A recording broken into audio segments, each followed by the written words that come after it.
Hello and welcome to the webinar. I'm Almeen Arif and I'm a product manager with Salesforce. And prior to transitioning into the product role, I started out as a software engineer and I've worked across organizations of different sizes. There were startups as well as enterprises. And today I'm going to speak about the differences in roles and responsibilities of a PM in startups and enterprises. And before we dive deeper into the details, here's a mandatory disclaimer. So all the content presented here and the views expressed are purely mine and do not represent Salesforce or any of my past employers. And with that out of the way, and just like how no PM presentation is complete without a slide on personas, I thought it would be appropriate to establish the PM persona that shall really benefit from this presentation or find this relevant. So anyone who's vying to break into a PM role or a PM who has spent around 3 to 5 years in the industry and wants to understand about the responsibilities and the differences on the other side would find this presentation relevant. Now let's establish what a startup is and what an enterprise is. So a startup would be an organization with 20 to 500 employees and an annual recurring revenue of less than $20 million. Whereas an enterprise would be an organization with more than 1,000 employees and an annual recurring revenue that exceeds $1 billion US. Now let's dive straight into our dimensions on which basis we are going to differentiate the roles and responsibilities of a PM. And the most important one is stakeholders or stakeholder management. As PMs, we are surrounded by stakeholders and it's our job to communicate with these stakeholders to be able to deliver the product. And the most important one is the customers who we talk to and get requirements from and formulate that in a form that engineering can understand. We do interact with engineering probably on a daily basis, attend the scrums and the stand-ups, and remove any kind of impediment that they might face in delivering the product.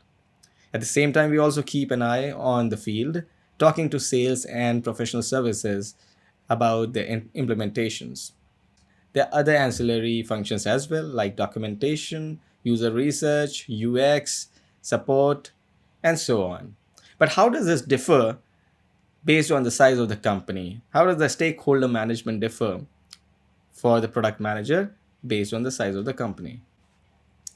So there can be a vast difference in terms of the variety of stakeholders one must interface with on a day-to-day basis. When I worked for a relatively small company with around 150 to 200 employees, the PM would function more like a GM of the product and would interface with a lot of stakeholders on a daily basis. So you'd be talking to customers, sales and services and get their feedback that would make way into your roadmap. But at the same time, you're also sharing some of their workload. For example, you might be creating creatives or podcasts to help the marketing team or writing a blog post for that.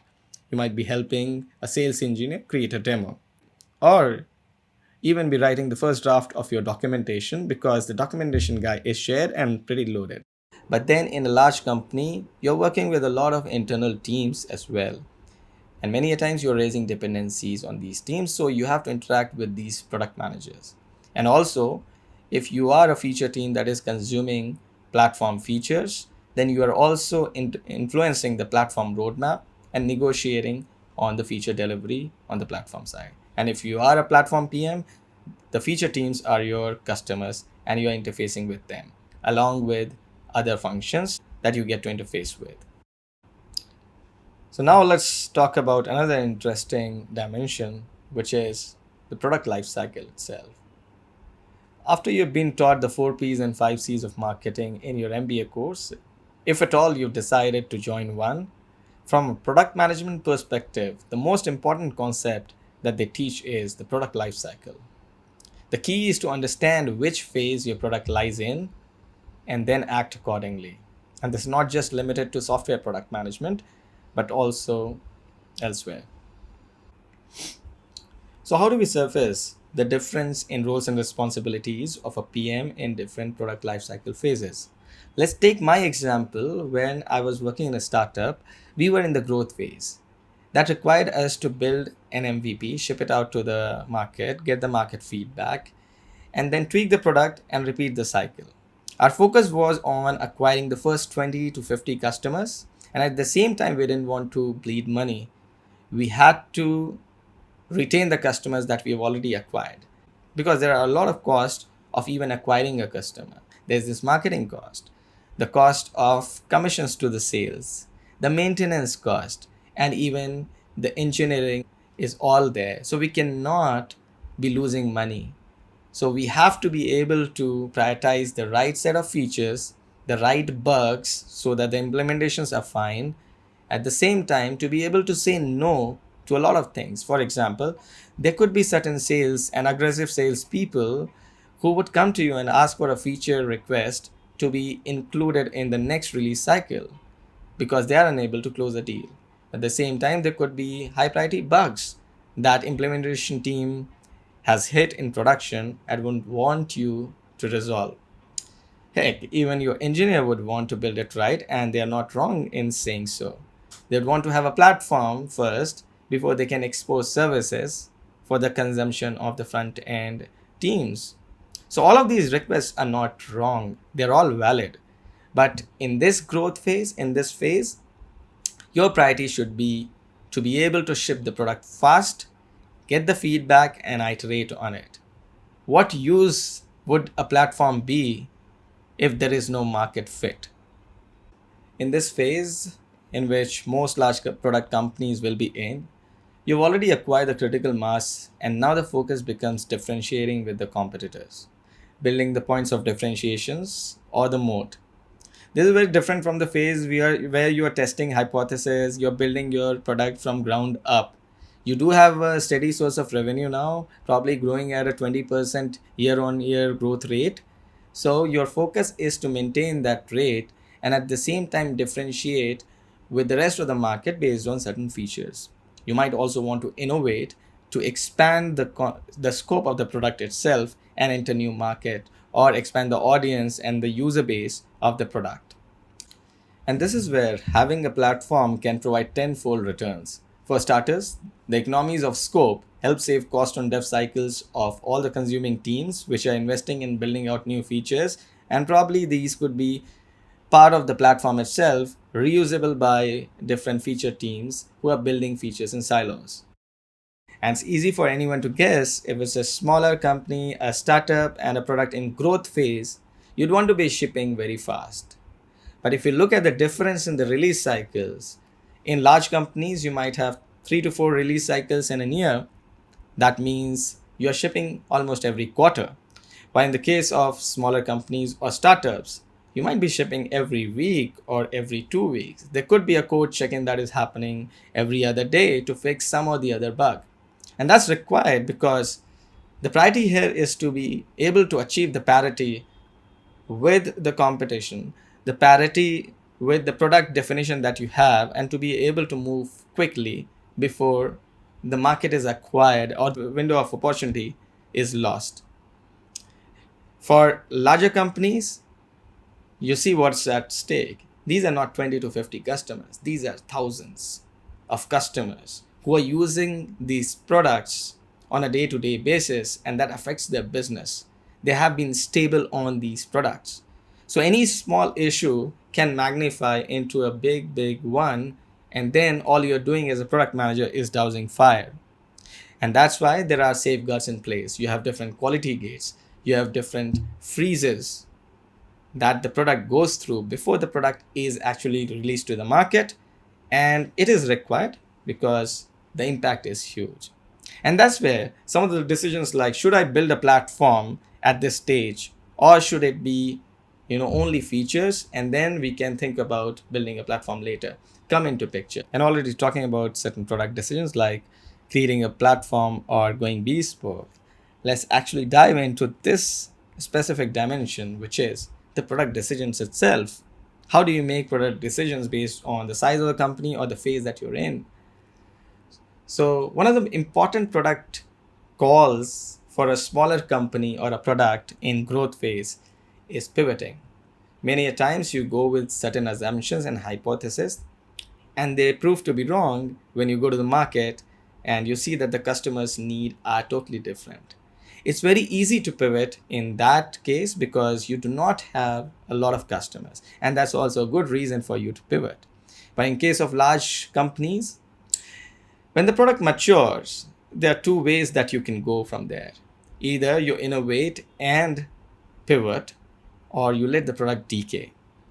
Now, innovating at a stage where the product is already matured and it has a set of customers for using it, just that it is not growing as fast, it becomes slightly difficult to think of ways to increase the scope of the product itself, to increase the audience or the users for that product. But still, pivoting is an option even there. And the next product decision is to be able to prioritize between technical debt and feature work. In a growth phase or in a smaller company, because your release cycle is short, it is very tempting to want to ship a lot of features at a very short interval. But one thing to keep in mind is accumulating technical debt, because in long term, that becomes a monster and that can go out of hand and comes back to bite you. It is a total engineering nightmare. So one has to be very careful in maintaining a good balance between feature and technical debt. But it is clear that feature takes priority over technical debt in a growth phase, because if the feature parity is not there and the window of opportunity goes away, there's no point in fixing that technical debt or refactoring that code or building a platform. At the same time, when the product has found its market fit and you're in mature phase, trust becomes a priority, performance becomes a priority, and the customers, now they have the critical mass and the minimum set of requirements that are available and shipped to them. They look at performance, they look at versatility, for it to be able to work on different devices.